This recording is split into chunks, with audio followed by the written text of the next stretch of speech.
First time natin mababagyo dito sa apartment. So, first time mabagyo guys sa apartment ko. Hi guys, it's another day here in my apartment. And ayun, as of the moment, signal number 2 dito sa amin. Kasi nga may bagyo, yung bagyong Tino. And ang problema ko ngayon is wala pa rin ako internet. Tsaka lutuan. So, naka-electric nga kasi naka-induction cooker. Tsaka mga rice cooker, ganun. Hindi ako naka-gasol or gas. So, bumili lang ako bibili lang ako saglit ng lutuan natin. Iniisip ko kung butane or yung gas na maliit. Para if ever lang na walang kuryente, para makapagluto pa rin tayo ng mga ulam at kanin. And bibili na rin siguro ng gulay pa for stock. Kasi sabi malakas daw yung bagyo and di natin alam kung baka biglang ilang days na tawag dito na hindi tayo makakalabas, walang mabibilhan, magsasarado lahat. So magi-stock lang ako ng mga pwedeng lutuin. So balikan ko kayo mamaya and lalabas lang ako para bumili. Hi guys, ayun, nakauwi na tayo. Naulan na. Yan, currently umaambon na. Feeling ko paparating na talaga yung bagyo guys, no. Iniisip ko kung paano tayo mag-work kasi ang ginagawa ko ngayon is umuwi ako sa Mabini para mag-work and babalik ako dito pag matutulog na. Kaso yun nga, umuulan. So, ewan ko. Pero ito yung mga pinamili natin. Nakabili na tayo ng maliit na gas. Tsaka may kasama na rin siyang burner. Burner ba yung tawag din? Tapos ito siya. Dito ko nilagay. Ayan. Nabili ko siya ng 1,800. Kasama na yung burner. Tapos ang refill niya 280. So di ko alam kung mas makakatipid yun kaysa doon pag magbibitayin lang tayo kasi hindi naman natin siya totally yun ang gagamitin. Yung induction pa rin. Pero in case lang na walang kuryente, may mga gamit tayo. And nag-stock na rin ako bumili lang ako ng sitaw tsaka talong. Tapos may beans ako dito. Yun lang naman. Ito lang, kaka-grocery ko lang last time. So, may mga na-stock tayong mga, food and egg. Nakabili rin ako ng egg, tsaka noodles, delata, ganun. So, I think okay na yun in case na matagal malakas yung bagyo. At least meron tayong makakain kahit pa paano. So, ayan. Quick update lang and update ko kayo sa susunod na araw. Bye-bye! May dumating tayong parcel na kakabit natin dito sa apartment. Check. Hindi ko mahanap yung cutter ko.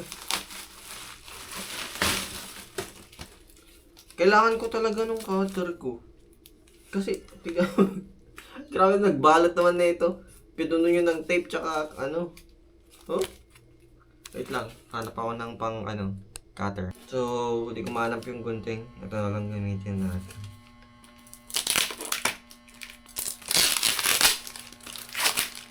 Tagal kong hinintay. Kasabay na ito yung mga washing ko na na-order. Kasi ngayon lang dumating.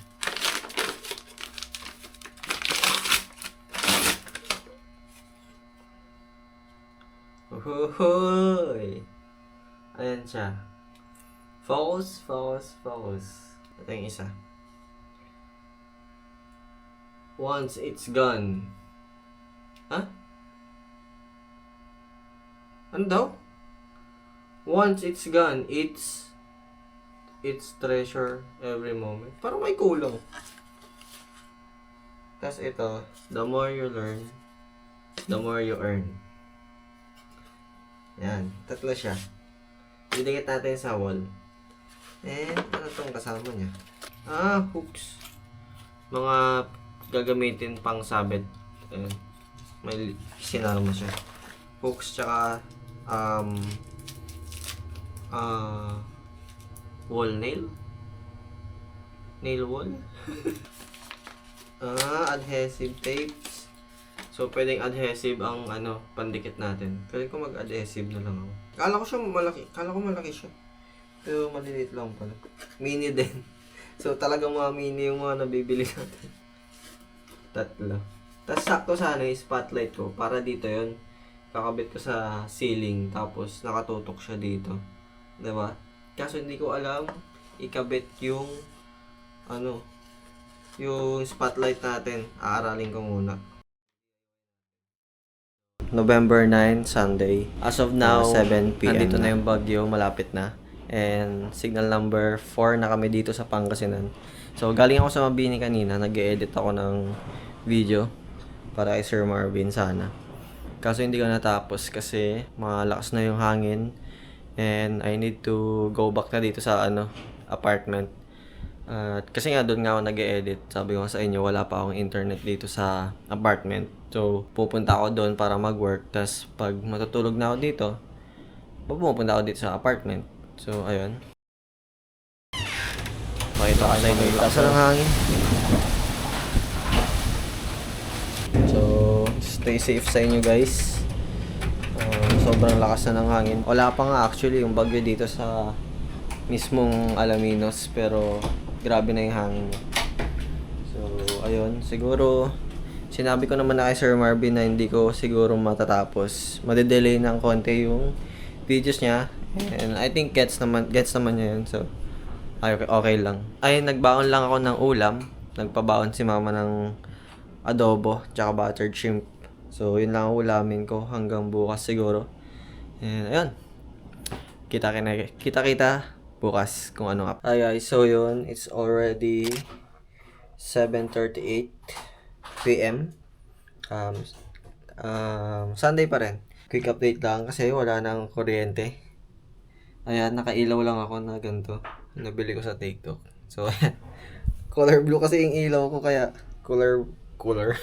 kulay blue din ako. Pero, ayun, wala nang kuryente. And buti na lang pumunta na ako dito kanina pang 5, mga bandang magsi-6 na ata, ganun. Pumunta na ako dito sa apartment. Kasi kung hindi, ang lakasan ng hangin sa labas. And wala na ring kuryente. Ano bang gagawin natin? May ice pa kasi ako sa ref. So baka magtimpla tayo ng lemon juice. So kagamitin natin yung ice para hindi masayang.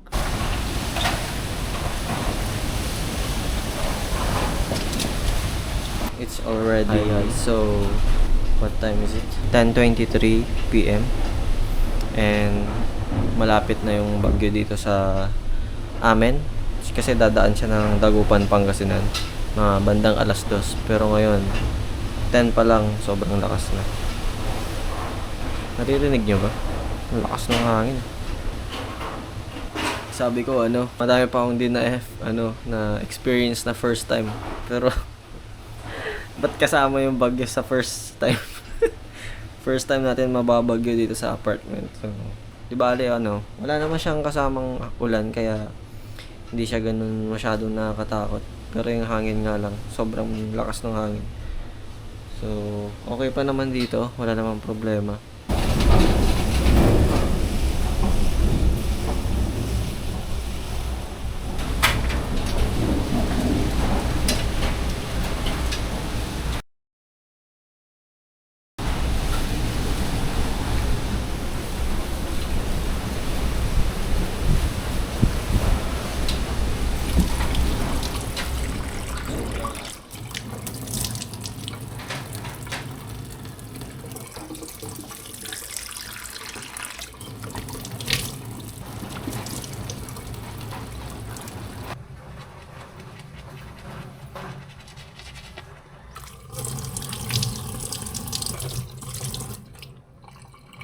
So, ayun guys, it's November 10. Feeling ko nakadaan na ata yung bagyo. Kasi it's already 10 a.m. in the morning. At, eto na yung itsura niya ngayon. Daming nagliliparan na na mga dahon. Pero hindi natin ma-check sa labas eh. Kasi umuulan pa. Lalabas sana ako kasi bibili sana ako ng kaldero para dun sa maliit nating gas na lutuan. Kasi hindi pa tayo makalabas. Kasi umaambon pa. At medyo malakas pa yung hangin. Tabingi pa yung yung kumahangin-hangin pa. Medyo malakas pa. Pero hindi naman nakagaya kagabi. Grabe yung hangin.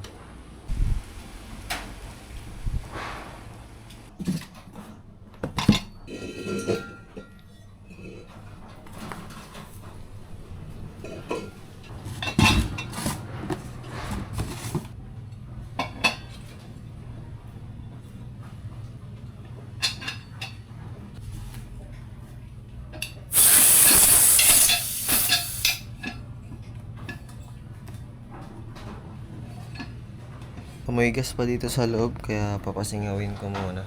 Pinuksan ko lang yung pinto. Kasi nilagay natin yung sa ano niya. Ang tawag dito? Burner? Ayan. Pasingawin ko lang. Ay, pahanginan ko lang dito sa loob para mawala yung amoy gas bago natin sisindihan. Papainit ko lang yung ano, yung ulam tsaka kanin kagabi. Kasi kagabi meron pang kuryente. So ayun, nagluto na ng extra para hindi na tayo magluluto ngayon ulit. And ayun.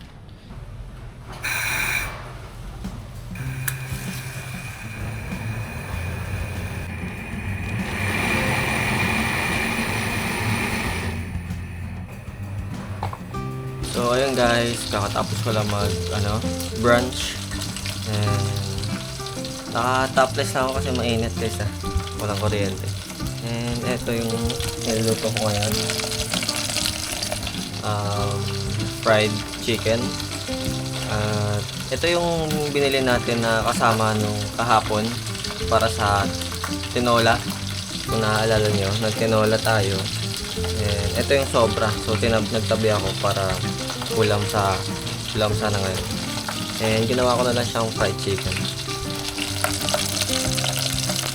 Bibili sana ako ng yung kaldero pero wala akong hindi ako makalabas kasi tingnan nyo naman.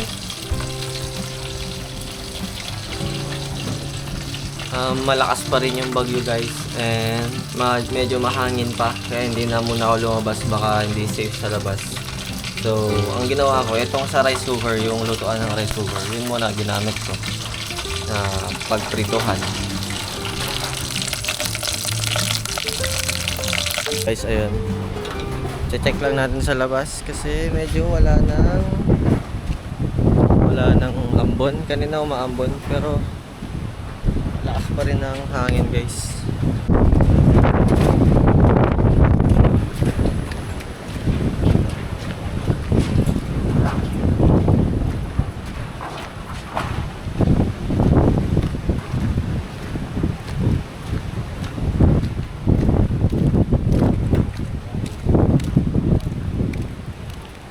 Check natin dun sa may kalsada kung ano na ang nangyari.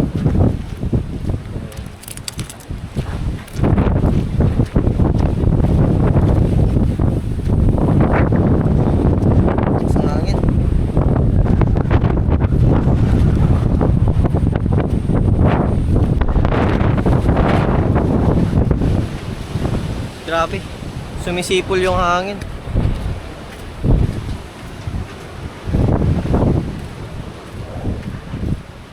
May nag-aayos doon. Hindi makita pero may nag-aayos doon ng bubong. Nilipad ata yung bubong nila. Yun ang problema ko ngayon kasi for sure madedelay na naman yung internet natin. So feeling ko next month pa talaga ako magkaka-internet. Talagang makakalipat ako. Pero wala tayong magagawa. Ganun talaga. Ano nga dito?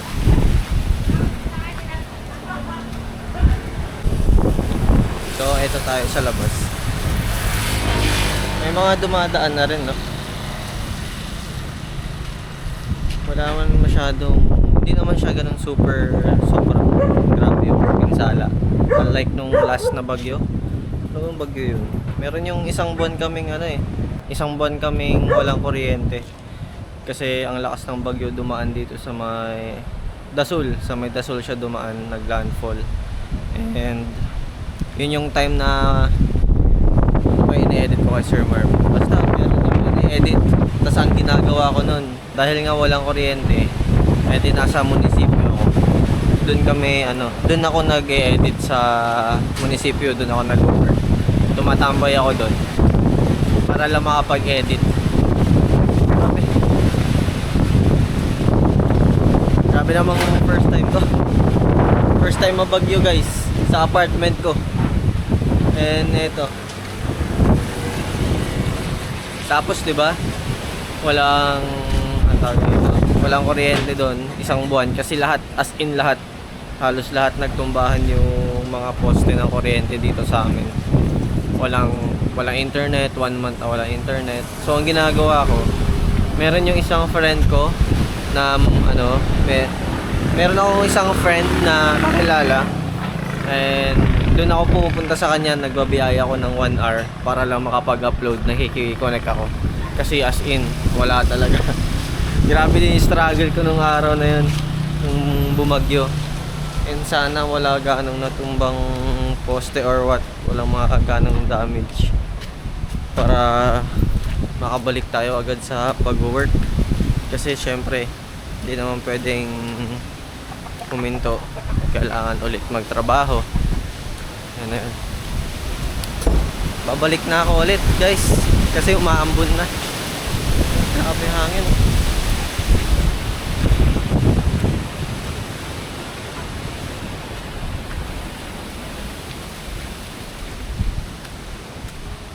Balik na ako sa apartment ko.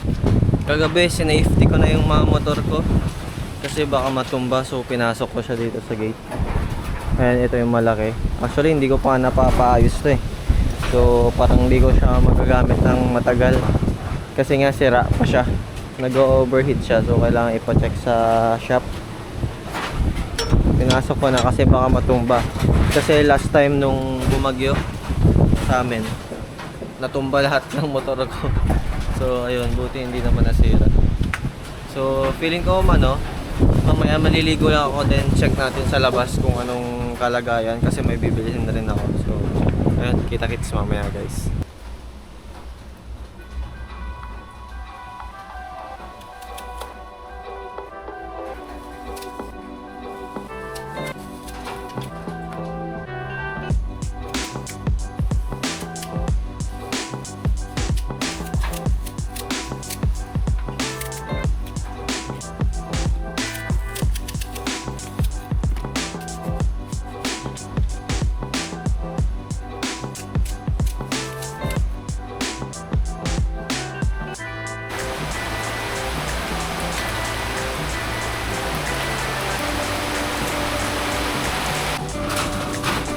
So yun guys, it's already 3 PM and biglang lumalakas uli yung hangin. Kanina medyo kumalma, pero ngayon ayan na naman siya, lumalakas na naman.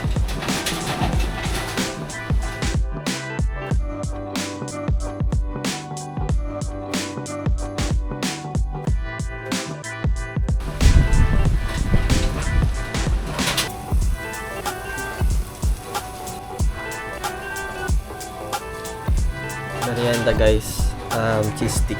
Ay, kita niyo yung brief ko. Kasi pinapatayo ko eh, yung mga bagyo. Pinapatayo. Nagluto lang ng cheese stick. Ayan, pang merienda. So, ito yung gagawa tayo ng sausawan para sa cheese stick. Ito, mayonnaise. Tsaka, wala akong nabiling ketchup. Yung, di ba pumunta sila mama dito? Nagdala sila ng McDo. Ayun yung gagamitin natin. Yung mga natirang ketchup sa fries, yun ang gagamitin natin. Sabi.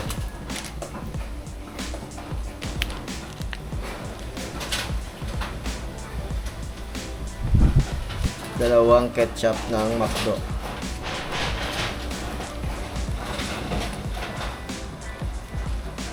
Mix ko lang.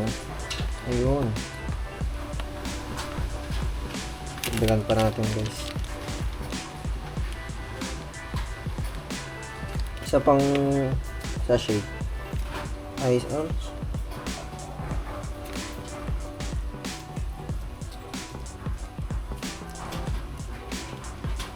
Diba? Hindi na sayang yung ketchup ng McDo. Init.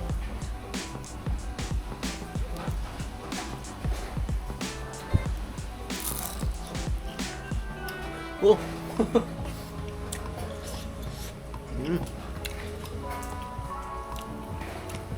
Sarap. Merienda. Kasi wala naman tayong magagawa ngayon. Dahil nga walang kuryente at bumabagyo. Kain na lang tayo.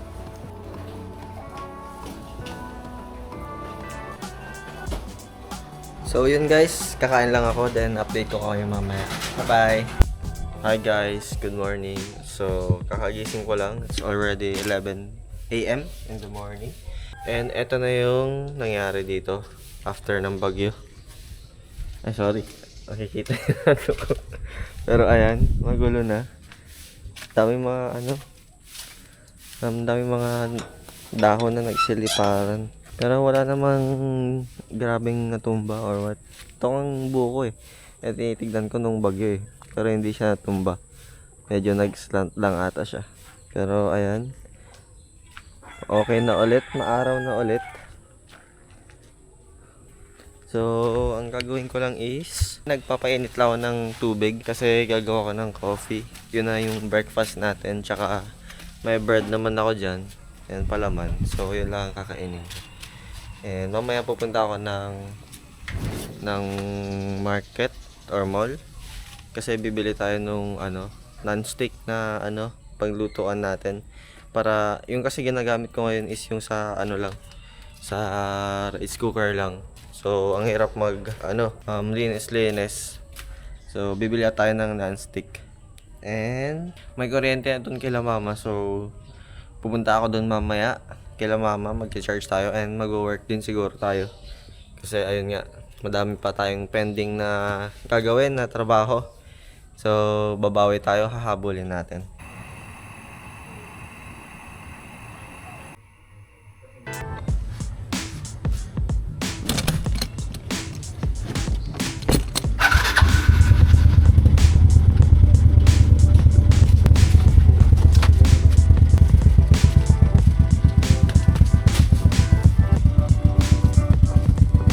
So ayun, nag-chat si ading ko, yung kapatid ko, na magpapalaundry sila dito sa may Alaminos sa amin. And sabi ko, sasabay na ako, so pupunta tayo sa kanya. Isasabay ko na yung mga damit ko. Kasi kunti lang naman daw yung damit nila. And dadaan na din tayo agad sa mall para yung sa bibilhin natin. So kita-kits mamaya. So ayun, dito nagtingin lang ako sa kitchen section. Ito yung napili ko. 150 lang siya. So okay na to. Pwedeng pang prito, pang konting may sabaw kasi mataas siya. And kasama ko pala yung kapatid ko guys. Kasi papalibre daw siya kaya sumama sa akin. Andun siya sa laundry kanina. Nantay niya ako. Ngayon sumama siya sa akin dito sa Novo. So nabili natin. Daming sili oh. 60 pesos. 60 pesos din. Diba? Puro sale guys ngayong Christmas. Mga Christmas sale. Dito pa. Iba-iba lang. Oh, toothbrush. 20 pesos. Parang ang ganda ng toothbrush niya. Ito, sabunan, mga plato, 20 pesos. Ito nga nabili ko 10 pesos lang na mangkok. Okay naman siya. Bumili na akong isa pa kasi isa lang yung mangkok ko na glass din. Pangit. Naka-play ka. Hi guys. Pa-separate ko ako na yun.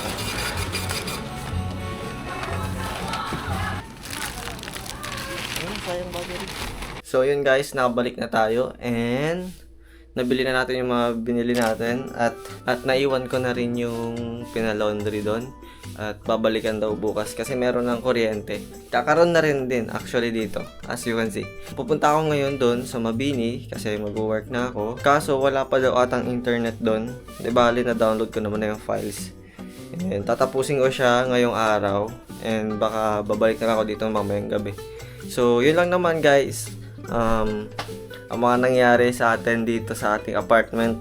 Nabagyo tayo, first time tayo mabagyo dito.